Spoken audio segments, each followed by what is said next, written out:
Donc, ici Luc Dargy du Centre de documentation du CRIS. Il me fait plaisir de vous recevoir à ce webinaire offert par le professeur Maltais de l'Université du Québec à Rimouski. Le webinaire devrait durer environ 50 minutes. Bonjour tout le monde. Premièrement, ça me fait plaisir de vous présenter les résultats de ma recherche pour débuter. Puis ensuite, je vais vous présenter des recommandations cliniques.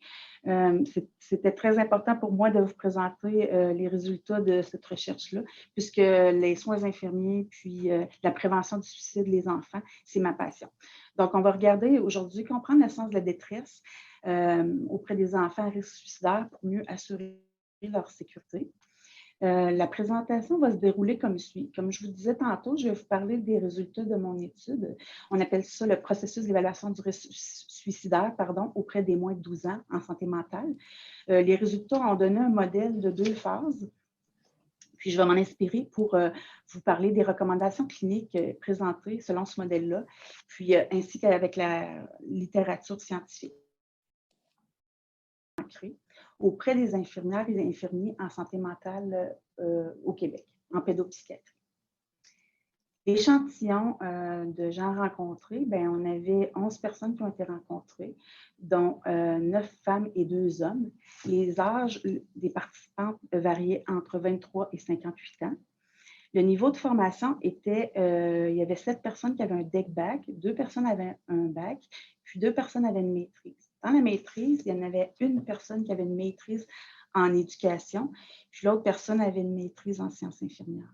Ce qui était très intéressant de constater, c'est que 9 personnes sur 11 avaient eu une formation sur la prévention du suicide, mais ce n'était pas spécifique aux enfants, c'était spécifique aux adultes.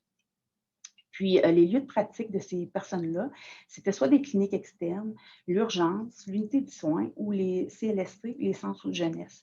Pourquoi que nous avons inclus les centres de jeunesse dans notre lieu de pratique? C'est parce que souvent, on voyait en pédopsychiatrie que les enfants provenaient des centres de jeunesse et étaient hébergés dans les centres de jeunesse. Donc, c'est pour ça qu'on inclut ce lieu de pratique-là. La provenance au Québec, il y avait des gens de la capitale nationale, de l'Estrie, Outaouais, puis Montréal. On est allé par la suite présenter les résultats de recherche pour savoir si ça correspondait un peu à ce que les infirmières vivaient en Montérégie, puis également dans Chaudière-Appalaches. L'étude sur le PERS, la problématique, c'est sûr que la prévention du suicide, c'est une activité importante pour l'infirmière. C'est un phénomène qui est quand même bien réel chez les enfants, malgré que les statistiques, tantôt on va le voir un peu plus loin, que les statistiques, heureusement, ne sont pas démonstratives de l'ampleur du phénomène. Puis, le processus d'évaluation du risque suicidaire, il était peu connu également. Donc, c'est pour ça qu'on a choisi de faire cette étude-là. On a débuté par une recension des écrits. La recension des écrits s'est déroulée comme en 3 étapes. La première étape, c'était regarder le phénomène du risque suicidaire chez les enfants. Puis tantôt, je vais pouvoir vous en parler plus en détail quand on va aller dans les recommandations cliniques. Ensuite de ça, on s'est aussi attardé sur les considérations développementales. Bien entendu, ce n'est pas la même chose, le concept de la mort et tout ça, par rapport, ou la façon qu'on va aussi s'adresser à un enfant que quand on s'adresse à un adolescent, un adulte ou une personne âgée. Donc, il fallait regarder les considérations développementales. Ensuite de ça, on a regardé la littérature également sur le processus d'évaluation du risque suicidaire auprès des patients adolescents et adultes, parce qu'on ne comprenait pas tout à fait toute l'ampleur du processus. Donc, c'était important d'aller explorer ce que la littérature nous laissait savoir, puis plus spécifiquement chez les adolescents et les adultes. Suite à ça, on en est venu à décrire, comprendre et schématiser le processus d'évaluation du risque suicidaire selon une perspective infirmière en santé mentale auprès des enfants de moins de 12 ans. Cette étude-là s'est déroulée sur un bon 7 ans. Ça a été quand même difficile parce que, bien entendu, aussi de recruter. Le recrutement s'est fait quand même facilement, mais c'était aussi de la grandeur du terrain, du territoire à aller faire les entrevues et tout ça. C'est pour ça que c'était un petit peu plus compliqué, mais les gens ont bien participé, puis tout le monde voulait quand même des renseignements sur ce processus d'évaluation du risque suicidaire auprès des enfants. La méthode, et puis les critères les critères d'admission à l'étude. Il fallait être infirmière en santé mentale pédiatrique. Il fallait avoir 1 année d'expérience en soins en santé mentale. Ensuite de ça, il fallait parler français. J'ai un petit peu hésité parce que moi, personnellement, j'ai aussi travaillé en anglais pendant 13 ans. Donc, je me suis dit, on pourrait peut-être inclure ça, mais on ne voulait pas avoir de biais de traduction dans les paroles, vu que vous comprenez que c'est une étude qualitative. Fait qu'on voulait vraiment bien saisir les propos. Donc, on a mis un critère de parler français. Puis, travailler auprès d'enfants ne présentait pas de trouble de spectre de l'autisme ou du retard mental. Ça, c'est important parce qu'on ne voulait pas, on trouvait qu'avec ces enfants-là, c'était plus un autre processus que celui avec des enfants en pédopsychiatrie qui ne présentaient pas ces caractéristiques-là. Voici ce que ça a donné. Ça, c'est vraiment la schématisation du processus. Vous voyez, il y a comme 2 phases. Ces phases-là ne sont pas exclusivement mutuelles, c'est-à-dire que, bien entendu, quand on fait une thèse, il faut présenter les éléments un après l'autre et expliquer un peu les interrelations. Donc, on a choisi de présenter ça comme ça.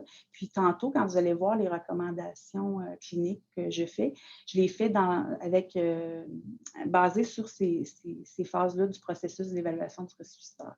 On voit qu'il y a un environnement dans lequel ça se passe. Là, ici, c'est le système de santé, mais ça peut être ailleurs. On perçoit des éléments de détresse, bien entendu.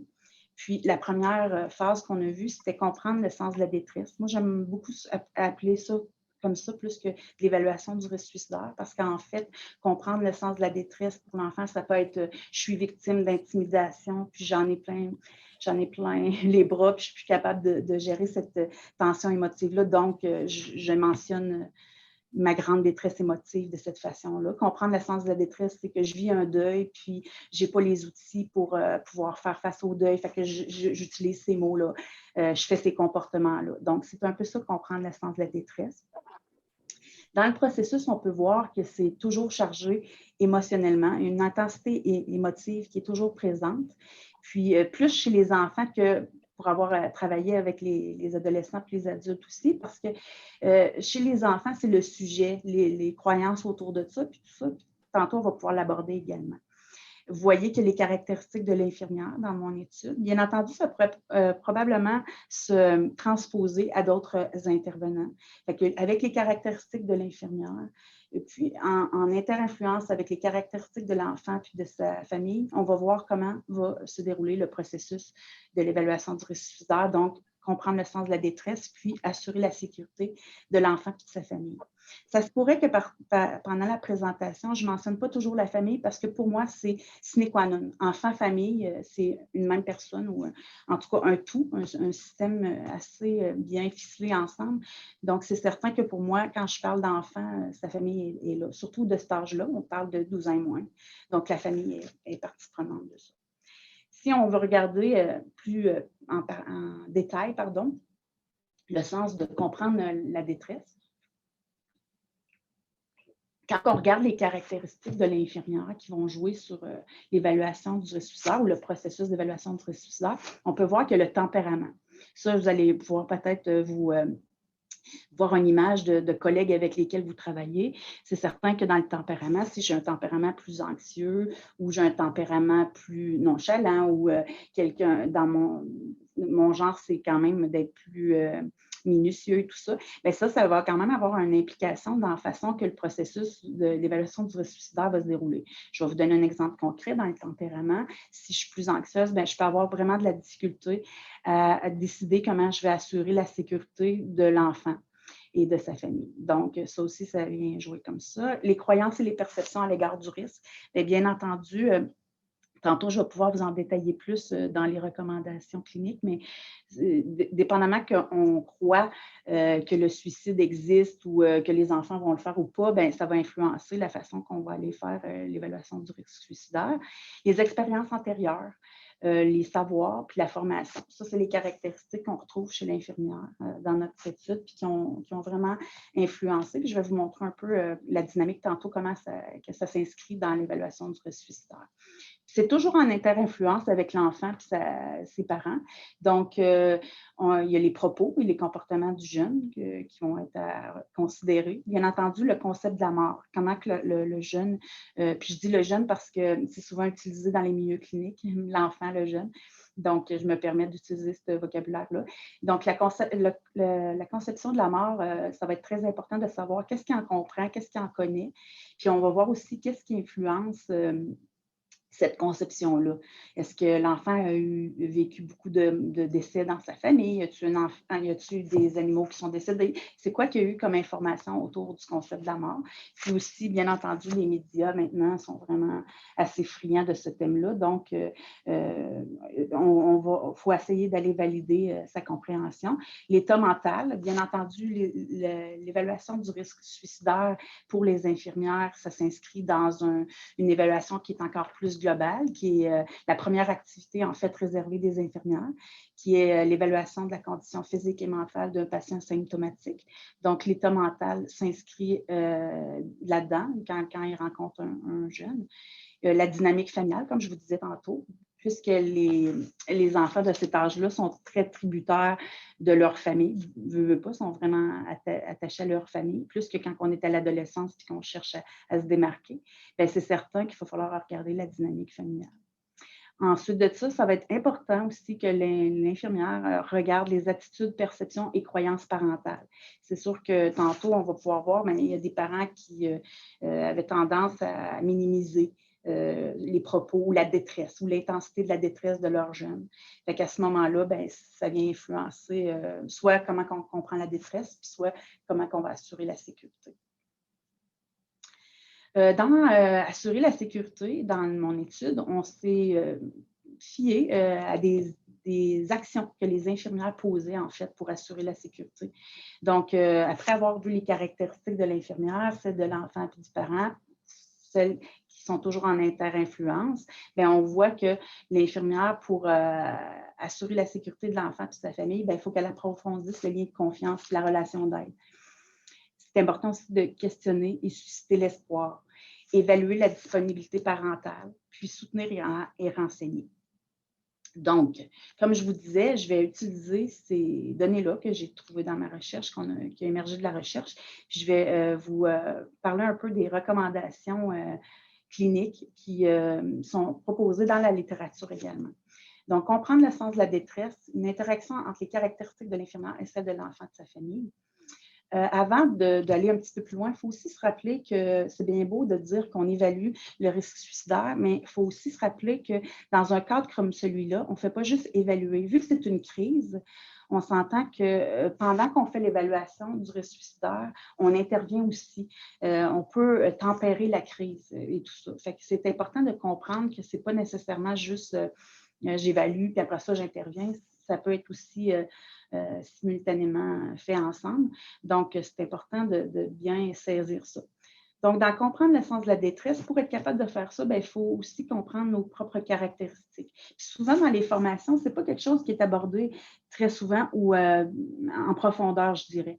Mais par expérience clinique personnelle et puis avoir vu la littérature, je vous dirais que c'est très important de connaître notre tempérament, nos croyances, nos perceptions à l'égard du risque. Puis comment nos expériences antérieures viennent influencer notre jugement clinique puis les décisions qu'on va prendre au niveau clinique. Nos savoirs, bien entendu, pas juste le savoir expérientiel, mais bien entendu le savoir, le savoir empirique. La formation qu'on a eue, justement, puis dans cette étude-là, on a bien vu que les infirmières avaient eu une formation sur la prévention du suicide, mais ce n'était pas spécifique aux enfants. Donc, c'est important aussi de tout comprendre ça, les croyances et tout ça, parce que si une infirmière ne croit pas à l'existence du suicide chez les enfants, bien, elle ne dépistera pas. Si l'infirmière croit que l'enfant fait ça pour obtenir de l'attention, bien, elle peut décider d'une façon thérapeutique de dire, bien, je vais restreindre mes échanges avec lui, donc je porterai plus ou moins attention. Puis, ça se peut aussi qu'elles ne savent pas quoi faire. Parce que souvent, on est désemparés, impuissants et tout ça. C'est des émotions qui sont pas mal ressorties quand on a parlé de ça dans la recherche, puis dans la littérature aussi, ça ressort. Donc, si on ne sait pas quoi faire, bien, on peut se dire peut-être que je suis mieux de ne pas faire grand-chose au lieu de faire quelque chose puis de causer du tort. Puis ça serait quand même quelque chose qu'il faut regarder. Aussi, si on a vécu un suicide dans sa vie personnelle ou professionnelle, ça se peut qu'on soit incapable d'intervenir. Puis pour ça, j'ai aussi des exemples qu'il y avait dans mon étude. Je vais vous donner un exemple. Cet exemple-là, c'est le ressenti d'une infirmière qui a un impact sur le processus de l'évaluation du risque suicidaire.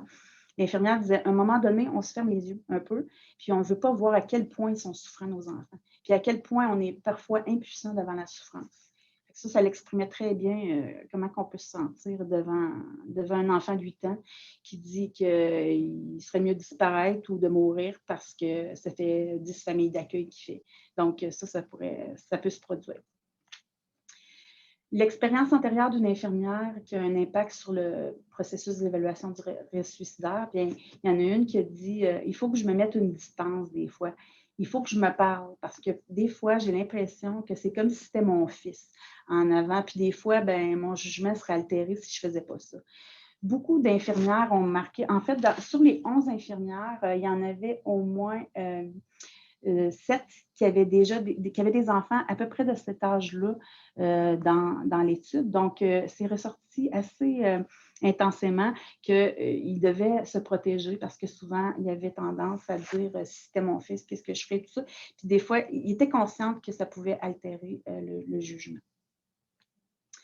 Comprendre le sens de la détresse, bien, c'est certain qu'il faut savoir un peu l'ampleur du phénomène. Fait que je vais vous donner un petit peu des statistiques ne sont pas toujours récentes. Puis je vais vous expliquer pourquoi que les statistiques ne sont pas toujours récentes. Puis, ils sont à prendre aussi avec un esprit critique. Il faut comprendre que, heureusement, je vous l'ai dit, les suicides complétés chez cette clientèle-là ne sont pas nombreux.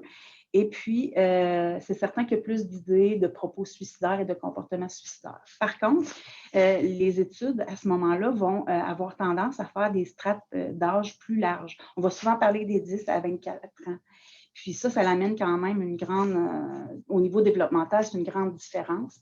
Donc, mais on n'a pas le choix puisque le phénomène est quand même rare, donc c'est plus difficile d'avoir ça. Puis souvent, ça va être aussi des populations cliniques, c'est-à-dire que c'est souvent des enfants qui ont eu besoin de services en santé mentale et tout ça, puis c'est chez eux qu'on va faire les études.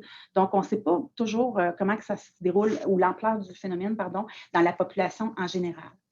Donc, ça, c'était important de considérer ça aussi dans les études. Puis, le fait aussi que c'est très difficile pour les coronaires, souvent, s'il n'y a pas de lettre d'intention, parce que souvent, les enfants ne laisseront pas de lettre d'intention et tout ça, de savoir si c'est un accident versus il y avait l'intention de se donner la mort. Puis, il y a aussi, tantôt je vais vous expliquer, mais il y a aussi un jeu il y a un jeu qui était fait. Puis, les données qui ont contribué à ça pouvaient aussi amener des différences dans les chiffres, dans la compilation du phénomène. Donc, aux États-Unis, on parle de 12 des enfants âgés de 6 à 12 ans qui présentent des idées suicidaires. 8 à 10 de tous les Américains ont déjà fait une tentative de suicide dans leur enfance. Puis pour l'ensemble de la population, on parle, puis là, l'ensemble de la population, ça comprend les enfants, les adolescents, les adultes et les personnes âgées. On parle de 100 à 200 tentatives pour un suicide complété. Fait qu'on peut quand même penser que ce qu'on sait des enfants, bien, il y en a pas mal plus. C'est sous-estimé vraiment quand on regarde les enfants au niveau des propos puis des idées suicidaires, puisqu'on n'a pas tous les chiffres. Au Canada, il y a eu 34 suicides chez les 10 à 14 ans en 2012. Puis au Québec, 5 enfants se sont suicidés en 2013 puis 3 en 2014. Bien que le taux ne soit pas aussi élevé que chez les adolescents âgés entre 15 et 19 ans, il semble y avoir eu une augmentation importante du taux d'hospitalisation pour les tentatives de suicide chez les jeunes filles âgées de 10 à 14 ans. En fait, ça aussi, ça me fait penser à une étude qui est sortie récemment en 2020, si je ne me trompe pas, au printemps, l'étude de Playmont aux États-Unis, qui a vraiment sonné l'alarme sur le fait que justement, il y avait eu beaucoup de consultations à l'urgence des hôpitaux pédiatriques aux États-Unis pour des idées ou des comportements ou des tentatives de suicide chez les enfants en bas de 14 ans. Puis, ça l'a amené Dr. Greenfield et puis Dr. Bernstein de l'Hôpital de Montréal pour enfants de regarder ce qui se passait à l'urgence de l'Hôpital de Montréal pour enfants. Bien entendu, on n'a pas non plus un registre national de ces choses-là. Donc, c'est difficile d'avoir les chiffres sur les consultations exactes à l'urgence et tout ça. Fait qu'on n'est pas encore rendu là. mais quand même, ils ont mentionné qu'eux autres aussi avaient remarqué ça.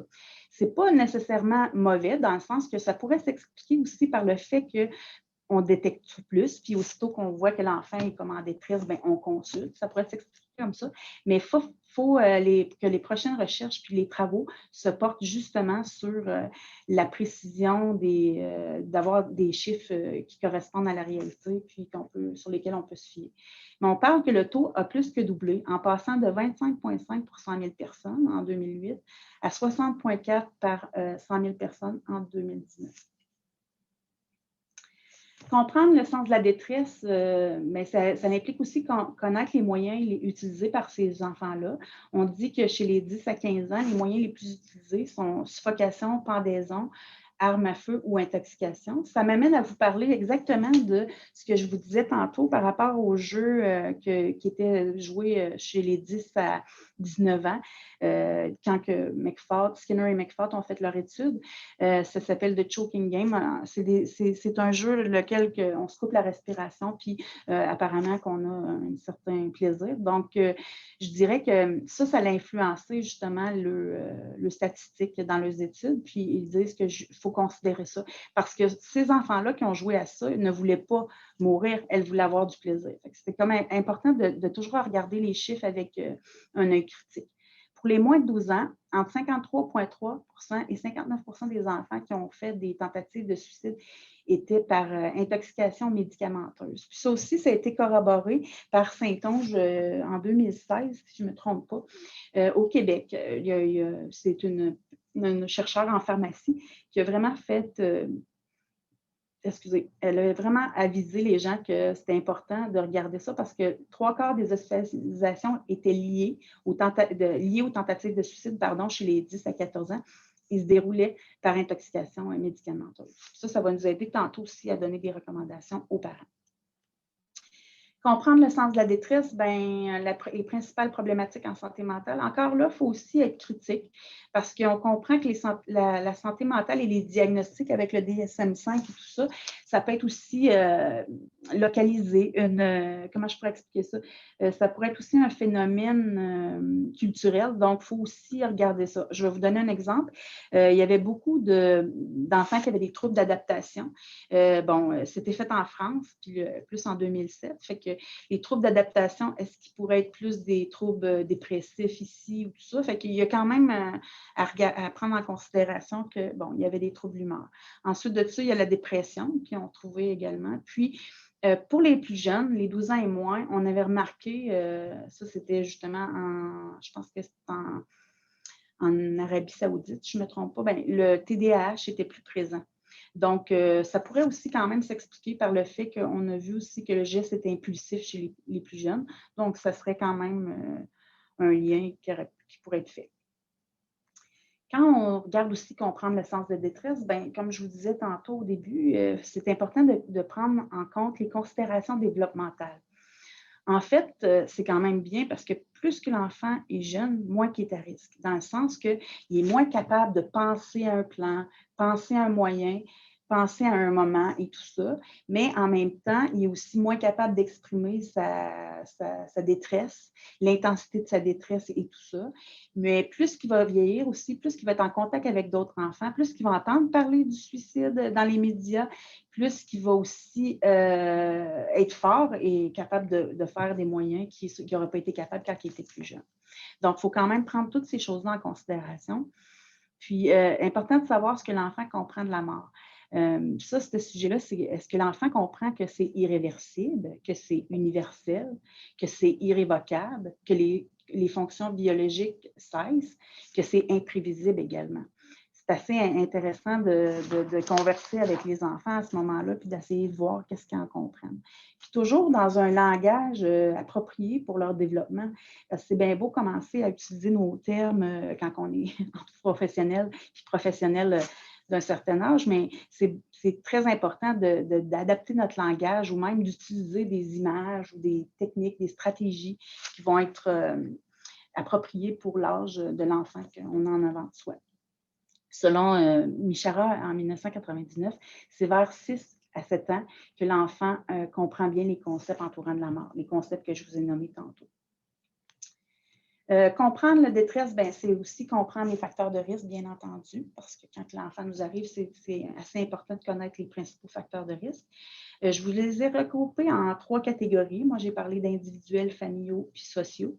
Bien entendu, il y a antécédents suicidaires, troubles psychiatriques et chroniques, retard mental, abus physiques, traumatisme, maltraitance, puis tempérament impulsif et émotif. Comme je vous disais auparavant, ce serait un peu là aussi qu'on pourrait retrouver nos enfants qui présentent un TDAH. Au niveau familial, les facteurs de risque, ce serait antécédents de tentative de suicide d'un membre de la famille, les troubles psychiatriques d'un membre de la famille, puis un milieu familial dysfonctionnel. Puis au niveau sociaux, on parle que vivre en famille d'accueil ou dans un centre jeunesse, comme je vous disais tantôt dans mes critères d'inclusion, problèmes d'apprentissage scolaire, les troubles, toutes les 10, dyspraxie, dyscalculie, dysorthographie, les troubles de langage, ces choses-là.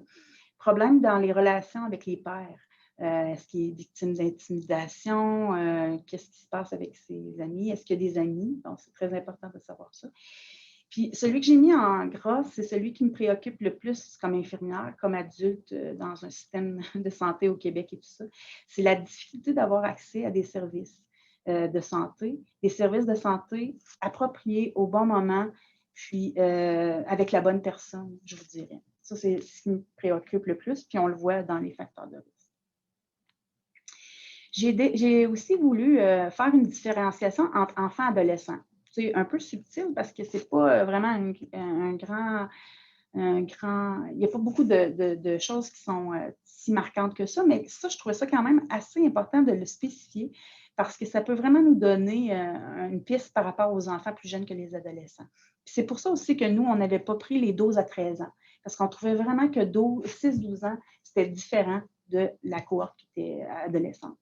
Donc, si je vous fais part de ce que j'ai marqué dans le tableau, pour les enfants et pour les adolescents, au niveau de la planification du geste, comme je vous disais tantôt, souvent chez l'enfant, ça va être plus impulsif. Puis là, les auteurs de la France avaient marqué ça aux autres aussi.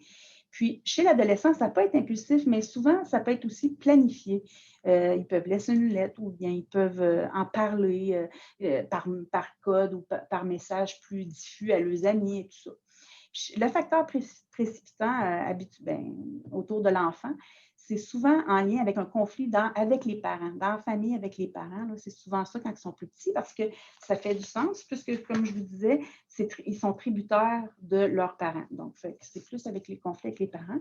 Puis quand on regarde chez l'adolescent, vu qu'on est à l'âge qu'on veut prendre notre envol, puis s'affirmer et tout ça, mais c'est plus autour de, puis on est plus avec les pères, mais c'est plus autour de la relation amoureuse ou les conflits avec les pères qui pourraient être un facteur précipitant. Facteur de risque important, oui, c'est certain qu'avoir dans son entourage une personne qui s'est suicidée, pour l'enfant, c'est important. Puis, bien entendu, le fait d'avoir fait une tentative demeure un facteur très important, sauf que vous comprendrez que l'enfant est déjà plus jeune. Donc, peut-être que dans son enfance, avant d'être adolescent, il y a eu des propos suicidaires, d'où l'importance de peut-être, de vraiment bien évaluer quand on va évaluer l'enfant, parce qu'on peut rapporter ça, puis on peut garder ça. C'est important de savoir est-ce qu'il y a déjà eu des propos suicidaires, est-ce qu'il a déjà fait une tentative. Comme ça, rendu à l'adolescence, on prend ce critère-là en considération quand on fait notre évaluation. Pour comprendre le sens de la détresse, il y a aussi des facteurs de protection, par exemple, à considérer. Ici, on n'avait pas vraiment trouvé des facteurs de protection appropriés, pas appropriés, mais spécifiques aux enfants, je devrais dire. On a trouvé une étude que Jessica Rassi a faite en 2012 sur une population clinique à l'hôpital Rivière-des-Prairies, mais on avait trouvé ces facteurs-là de protection qui sont quand même assez intéressants, puis qu'on peut penser qu'ils peuvent être présents aussi chez les enfants de 12 ans et moins. Soit avoir une bonne estime de soi, avoir des habiletés pour la résolution des problèmes et des stratégies adéquates, avoir des relations significatives, un sentiment d'appartenance aussi à l'école, ça c'est vraiment, vraiment important. Puis on le voit parce que dans les écoles primaires, ils travaillent souvent sur le sentiment d'appartenance par des activités pour que l'enfant se sente partie prenante du milieu scolaire auquel il va. Vivre dans une famille impliquée, quand les parents sont là dans les sports des jeunes ou dans les dans les autres activités, les loisirs, bien, c'est important. Ça aussi, c'est un facteur de protection. Pourquoi je vous nomme les facteurs de risque et les facteurs de protection? Bien entendu, d'en comprendre le sens, mais c'est important d'être capable de cibler ceux qui vont être présents chez l'enfant quand on rencontre un enfant qui est en détresse. Comme je vous expliquais tantôt, comprendre le sens de la détresse dans un contexte de la condition mentale, bien pour nous, je dis nous comme infirmières, c'est important de le voir aussi dans une évaluation de la condition mentale. On a plein de modèles, là, mais pour la condition mentale, c'est certain que les infirmières vont regarder l'apparence, le comportement, le discours de l'enfant, son humeur, son affect, ses pensées, sa perception de ce qui se passe et tout ça, la cognition. Puis, bien entendu, comme je vous dis, le risque suicidaire et homicidaire s'inscrit dans cette grande évaluation-là. Comprendre le sens de la détresse, bien, c'est aussi, bien entendu, dans un environnement favorable. C'est certain que le jeune, avec son parent, quand il arrive, c'est intéressant qu'ils se sentent accueillis, qu'ils se sentent écoutés, parce qu'on vient de le dire, c'est souvent une détresse. Fait que comprendre le sens de la détresse, bien, ça implique d'être à l'écoute, une écoute active, une écoute empathique.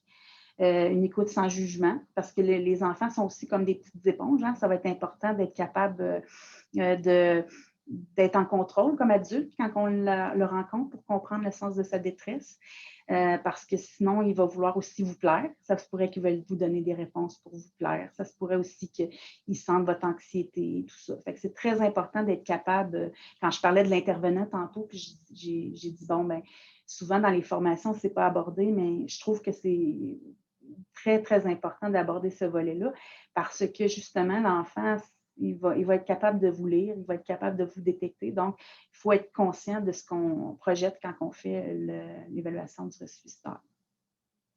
Bien entendu, on va assurer la confidentialité. Puis, j'ai trouvé ça, bien entendu, dans la littérature, mais également dans ma recherche, des infirmières qui l'ont mentionné, comme ceci, comme cette diapositive le mentionne.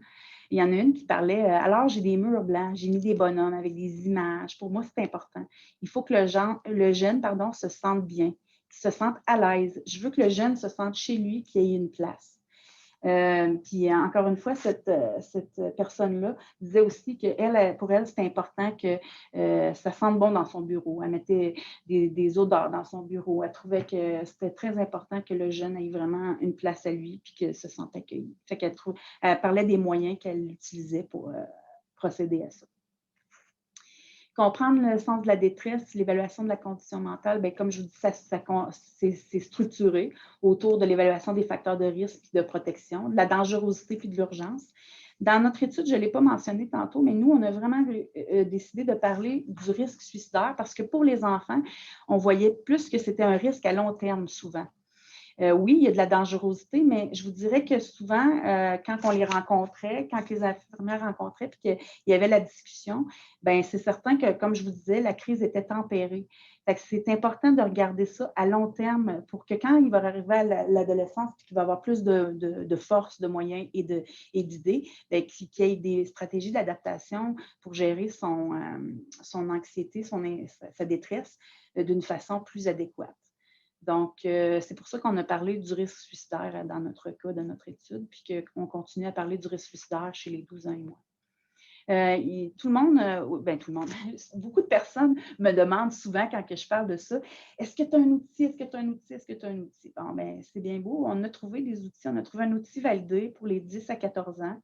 En français, c'est très rare. Ce n'est pas un outil d'évaluation, par contre. Il faut vraiment être alerte. C'est un outil plus de dépistage. Je vais vous la présenter tantôt, mais je veux quand même vous dire que les outils ne remplacent pas le jugement clinique, ne remplacent pas la rencontre que vous avez avec le jeune et les sentiments que vous allez, le feeling, le savoir expérientiel que vous avez qui vous permet de détecter, puis le savoir empirique qui vous permet de détecter qu'est-ce qui ne va pas chez l'enfant ou il y a quelque chose que vous n'êtes pas certain.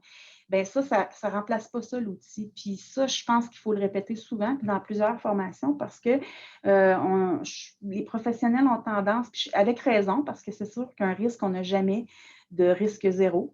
Donc, on essaie, comme humain, de se rassurer, d'avoir un outil en arrière de nous, mais c'est bien important de garder en tête que c'est juste un outil pour aider à la décision ou aider à notre jugement clinique. Fait que je trouvais ça important, mais je vais quand même vous présenter l'outil en français de dépistage qui est proposé par Horowitz.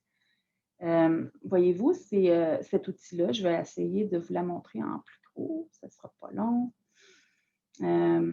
C'est disponible en ligne et c'est gratuit. Vous allez pouvoir aller la chercher. Voyez-vous, c'est le Ask, Suicidal Screen Question. Puis, bien entendu, comme je vous ai dit, ça a été adapté en français. Toutefois, il faut quand même utiliser un vocabulaire pour l'enfant, comme avez-vous souhaité être mort? Ben, c'est plus est-ce que tu as souhaité t'enlever la vie? Est-ce que tu as souhaité mourir? On peut essayer d'utiliser ça dans le français populaire, en fait, qu'on utilise. Là. Cet outil-là est à... Quand les personnes ont répondu oui à toutes les questions, ben, à ce moment-là, c'est certain qu'on procède à une évaluation plus poussée, une évaluation de la condition mentale, je vous dirais. Mais cet outil-là peut vous servir à aborder le sujet puis à en parler.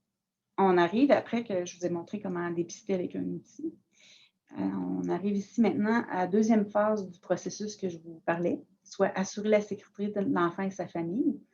Comme je vous avais montré au tout début de la présentation, il y avait des actions qui avaient été entreprises par les infirmières, comme approfondir le lien de confiance et la relation d'aide, questionner et susciter l'espoir, évaluer la dynamique familiale, puis soutenir et renseigner. Ces actions-là, on les retrouve vraiment aussi dans les recommandations cliniques et dans la littérature à travers du plan de sécurité. Le plan de sécurité qui a été fait par Stanley Brown, 2 psychologues, qui ont mis ça, c'est basé un peu sur une approche de thérapie cognitivo-comportementale.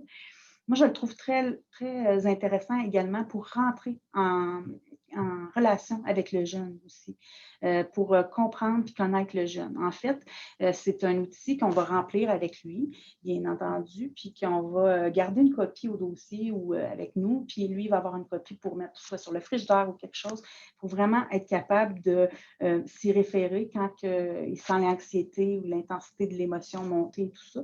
Fait que c'est certain que c'est important, cet outil-là, puis je trouve qu'il est vraiment... c'est vraiment une bonne carte aussi pour ouvrir la conversation. Autrement dit, les étapes du plan de sécurité sont de dépister les signes d'alarme d'une crise suicidaire. Fait que, on va s'asseoir avec le jeune, puis on peut lui demander toi, quand tu vis une grande anxiété, comment tu te sens? Bien, mon cœur est bat vite, j'ai chaud, des choses comme ça. Fait que là, on va le plus possible également le marquer dans ses mots, ou même, moi, ce que j'aime faire, là, c'est que j'aime soit laisser l'enfant le faire lui-même ou dessiner des choses. Des fois, avec les images, ça y parle plus. Des photos de sa famille, on découpait des images et tout ça. On pouvait faire les étapes du plan de sécurité. L'autre étape, c'est utiliser des stratégies d'adaptation propres à l'enfant, au patient. Donc, ça aussi, l'enfant me disait, ben moi, quand me calmer, je peux faire de la lecture, je peux m'asseoir dans mon lit, puis je ne sais pas, moi, des fois, il jouait aussi avec le vidéo, là, le jeu vidéo, ben, il faut quand même les limiter, mais il y avait cette façon-là là, pour une quinzaine de minutes et tout ça, puis après ça, il faut reprendre la situation avec eux, là, mais il y avait d'autres stratégies également, comme le bricolage, des choses comme ça, se détendre sur son lit, juste aller reprendre, se détendre sur son lit. Puis aussi, utiliser des stratégies d'adaptation avec l'aide d'un tiers. Bien, c'est là qu'il disait, bien, prendre une marche avec ma mère, aller magasiner, rencontrer des amis, aller dans un parc, des choses comme ça. Puis, il y a aussi recourir à des contacts sociaux pour traverser une crise suicidaire. C'est là qu'ils pouvaient marquer des numéros de téléphone de personnes qu'ils pouvaient contacter. Puis là, il faut vraiment les inscrire, inscrire les numéros de téléphone, parce qu'on comprend que ce n'est pas quand on va vivre l'anxiété au maximum qu'on va être capable de se souvenir de ces choses-là. Il faut vraiment le faire le plus détaillé puis le plus personnalisé à l'enfant qu'on a devant nous pour que ce soit bénéfique. Il y a aussi restreindre l'accès aux moyens. Puis là, ça m'amène vraiment à vous dire que Avec les enfants, bien entendu, on va le présenter aux parents, là. Puis c'est là aussi qu'on va parler du restreindre les moyens. Je vous ai parlé que c'était beaucoup par intoxication médicamenteuse. Donc, c'est là qu'on va vraiment mettre l'accent sur faire le ménage de la pharmacie régulièrement. Souvent, les parents, comme toutes les autres personnes, là, on va avoir tendance à dire « Ah, je vais garder ce médicament-là, je l'ai eu pour je sais pas moi, un mal de dos et tout, puis je vais garder ça. » Mais c'est quand même des moyens puis un risque à prendre. Fait que moi, j'encourage vraiment à faire le ménage de la pharmacie régulièrement pour restreindre les moyens. Donc, c'est pas mal avec le plan de sécurité qu'on est capable de faire ça. Je vous disais aussi, je voulais vous montrer exactement ils sont tous vrais, mais je voulais vous montrer plutôt un démo d'un plan de sécurité qui est déjà disponible en ligne sur Internet que vous pouvez aller imprimer. C'est un PDF, vous pouvez aller l'imprimer. Fait que je vais vous montrer ça tout de suite. Puis, ça, c'est plus par contre pour adultes. Fait qu'il faudrait quand même l'adapter. Je sais que le CHIO, le centre hospitalier en Ontario, Ottawa, je ne me souviens plus trop, là, mais eux, ils en ont un plan en ligne aussi également pour les enfants et les adolescents. Je n'étais pas capable de le mettre en PDF, mais je vous invite aussi à le regarder. Des fois, ça nous donne des stratégies plus appropriées selon le développement de l'enfant. Il y a celui-là qui est fait aussi pour les adultes, les adolescents et les adultes, voyez-vous. Fait que vous pouvez consulter. Puis, voyez, on voit exactement mes ressources spécialisées professionnelles d'une crise. Là. À l'étape 5, là, on peut marquer ici le 1-866 appel, je vis.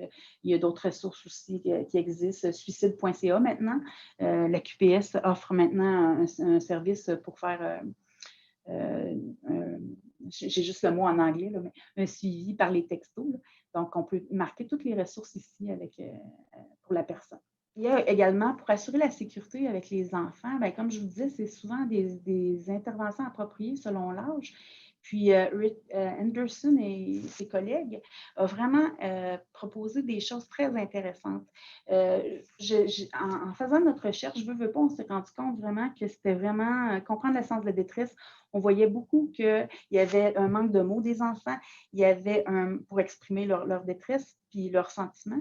Puis, il y avait également un manque de stratégie pour gérer ces sentiments-là. Donc, ce que j'aime bien de Anderson, c'est qu'il propose des coping cards. C'est des cartes de stratégie d'adaptation. Puis, ça revient un peu aussi avec les étapes du plan de sécurité. Là. Et il propose ces cartes-là, c'est que sur une carte, dans son étude à laquelle il parlait, il y avait une petite fille de 8 ans qui avait mis elle et sa sœur en train de faire du vélo.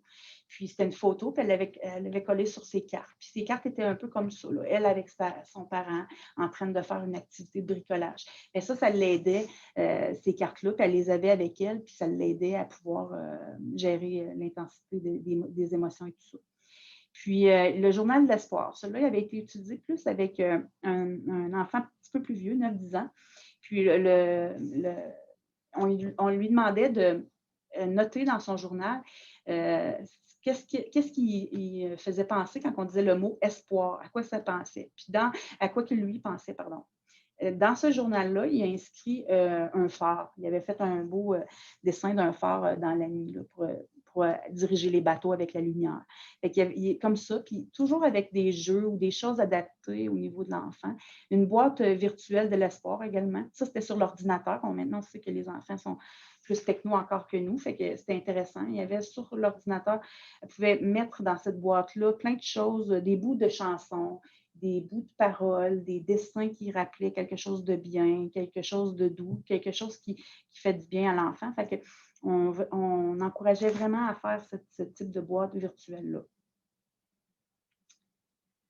Bien entendu, pour assurer la sécurité, puis ça implique d'évaluer la dynamique familiale, puis de questionner et renseigner les parents. Tantôt, j'ai vraiment passé plus longtemps avec une ou deux diapositives sur les croyances, puis les réactions de l'intervenant ou les valeurs de l'intervenant, mais c'est également très important de comprendre ce que le parent en comprend de l'anxiété de son enfant, de la détresse que son enfant exprime. Est-ce que le parent est réceptif? Est-ce qu'il est disponible? Ça, c'est très important. Il faut regarder ça. Est-ce que aussi, il sait comment intervenir? puis qui contacter au besoin. Bien entendu, il faut s'assurer de ces choses-là. C'était également dans la littérature, mais c'était également dans notre recherche. Je vais vous donner 2 exemples. Une croyance des parents, bien, il y a une mère d'une jeune fille de 12 ans qui a été contactée pour l'informer qu'elle avait des propos suicidaires, sa fille. Puis l'intervenante ou la participante à l'étude a dit, bien, elle ne nous a pas cru. Elle nous a répondu, ah, il a entendu cela sur YouTube ou à TV. Bien, voyons donc, c'est pas vrai. Il dit toujours ça, ces paroles-là. Fait que ça, déjà, ça montre une chose qu'il faut vraiment être au courant parce qu'on ne va pas assurer la sécurité du jeune de la même façon quand on entend ça. Puis on va essayer de voir les croyances en dessous de ça du parent, puis peut-être les ébranler quand c'est des fausses croyances. Également, aussi souvent, les parents disent « Ah non, il va appeler la DPJ parce que je ne suis pas un bon parent, parce que mon enfant veut se suicider. » Fait que ça aussi, on a rencontré ça dans la littérature, puis dans notre recherche. Les parents, bien entendu, quand ton enfant mentionne une détresse de cette intensité avec ces mots-là, bien, c'est certain que ça vient te questionner en tant que parent. Fait que tu vas peut-être être sur la défensive ou tu vas peut-être être désemparé, puis tu vas avoir peur. Puis là, eux autres, dans ce cas-ci, il y avait peur des représailles de la DPJ. Donc, c'est très important de regarder ça. En conclusion, il faut aller au-delà des paroles de l'enfant pour comprendre sa détresse et assurer sa sécurité et celle de sa famille. Pour ce faire, il est important de bien identifier nos propres croyances, nos valeurs, nos perceptions face au risque suicidaire chez les enfants comme intervenants, mais également celles des parents, car elles vont affecter les interventions qui vont suivre. Merci beaucoup. Ça m'a fait plaisir. Merci beaucoup, professeur Malta. C'était très intéressant. Si vous le permettez, je vais tout de suite enchaîner avec quelques questions. Donc, j'ai une première question qui a été posée par Diane Aubin et je vous la lis. Faites-vous une différence entre une tentative de suicide, un geste suicidaire, donc avec une intention de mourir, mais pas nécessairement présente, et des conduites parasuicidaires, donc comportant des risques aléatoires avec des conséquences nuisibles pour la santé et l'intégrité de la personne ou pour sa vie? Dans notre étude, nous, on ne faisait pas de différence avec ça. C'était un comportement suicidaire ou des gestes suicidaires. J'aime mieux dire gestes parce que comportement, on a tendance après ça à faire du comportemental, puis on oublierait l'aspect cognitif avec l'enfant. Mais non, on n'en faisait pas de différence. Excellent. La prochaine question provient de Mathieu Wallen. J'espère que je prononce correctement votre nom. Donc, au niveau des antécédents familiaux, est-ce que la question est posée à l'enfant ou est-ce récoltée dans des informations connues par les professionnels de la santé? En fait, c'est aussi de la façon qu'on va faire l'entrevue avec le jeune et sa famille. On va regarder la dynamique familiale de notre œil de professionnel. On n'est pas nécessairement obligé de poser des questions tout de suite. On peut voir comment ça se déroule. Après ça, si on a des craintes ou des questionnements ou des choses qu'on n'est pas certaine, bien, on peut demander à l'enfant tout seul. On peut regarder dans le dossier également. Puis, il y a une chose aussi que j'ai oublié de dire qui est très importante. Dans les études, ils ont montré que c'était assez intéressant ce résultat-là, mais quand on questionne le parent, il y avait une étude qui avait été faite quand on questionnait le parent sur la détresse de son enfant quand il y avait un risque suicidaire versus quand on questionnait l'enfant tout seul, il n'y avait pas une concordance. Le parent ne voyait pas tout à fait ce que l'enfant mentionnait. Fait que je trouve ça important quand même d'aller valider peut-être séparément aussi si on a la chance de le faire. Merci beaucoup. Et donc, la prochaine question provient d'Alexis Leroux. Si les enfants de 6 à 12 ans sont plus impulsifs dans leur tentative de suicide et qu'ils ne font pas de plan nécessairement, comment on évalue le risque suicidaire? Comme habituellement, on se fie sur la précision du plan, par exemple, dans un contexte avec des gens plus âgés, j'imagine. Bien, souvent, ça va être avec la relation d'aide qu'on va rétablir avec le jeune. On va voir comment il répond à la dynamique qu'on va établir avec lui. Y a-t-il une personne de confiance? Souvent, ce que j'ai remarqué, quand on comprend le sens de la détresse du jeune, parce qu'on a pris le temps de donner de l'attention puis de l'évaluer quand on l'évalue, bien souvent, l'intensité a diminué, donc le risque a diminué. Puis, à ce moment-là, bien, on continue à le surveiller, mais moi, je pense que c'est là qu'il faut rentrer tout de suite dans l'intervention, qui est de voir s'il est capable d'identifier ses émotions, s'il est capable de les gérer, les stratégies d'adaptation, de gestion des émotions, c'est comme ça. Mais après ça, je veux dire, un risque, ça demeure un risque.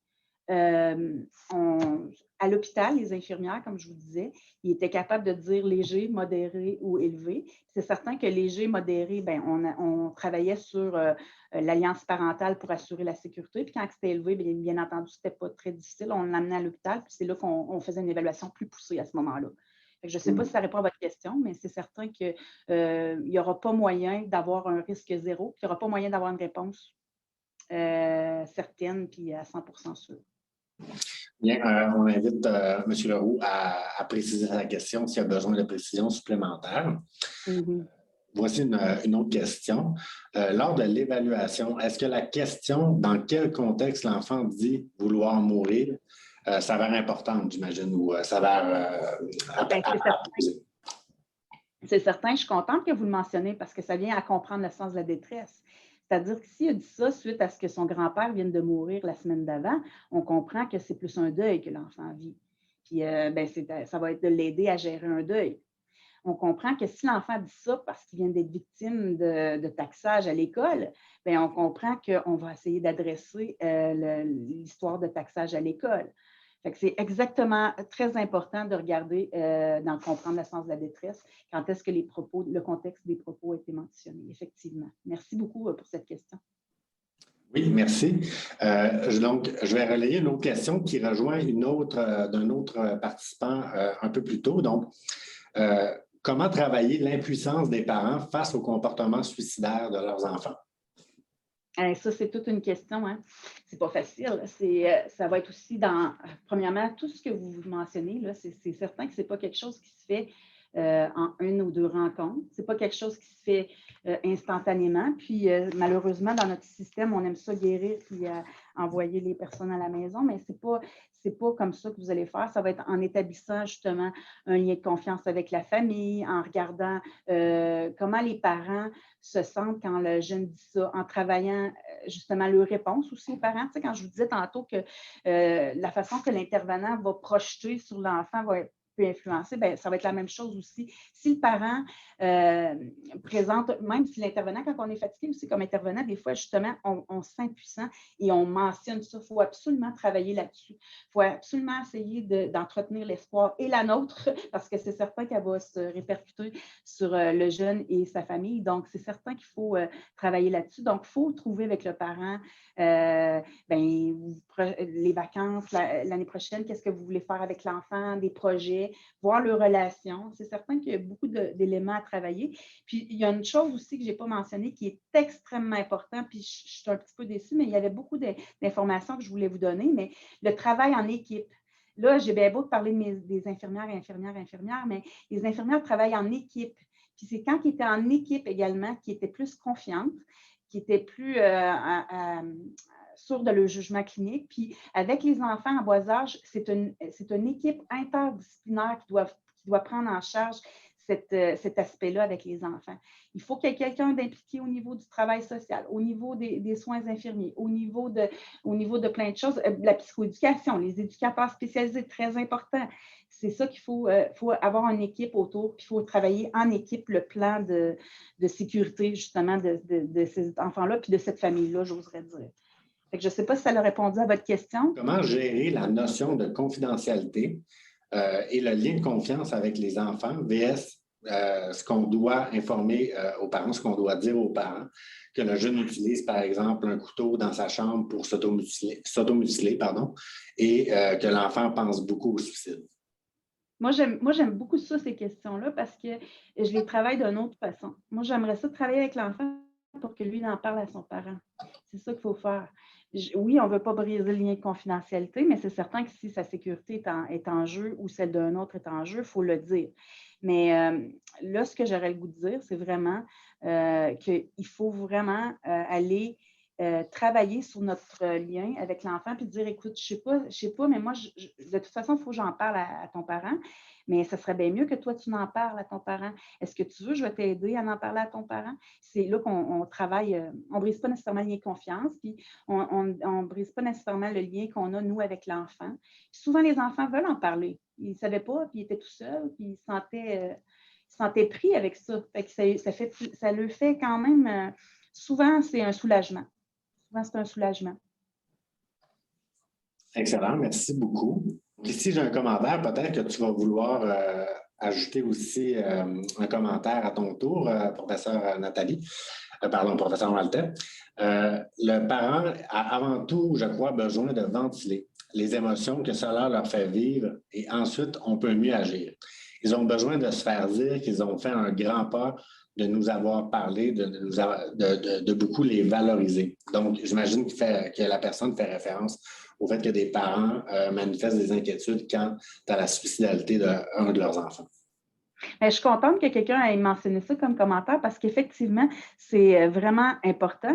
Puis ça va être, quand on parlait tantôt d'établir un lien de confiance avec la famille et tout ça, bien, ça fait partie d'établir le lien de confiance, de dire, écoutez, je reconnais votre expertise, vous avez bien fait de venir nous rencontrer.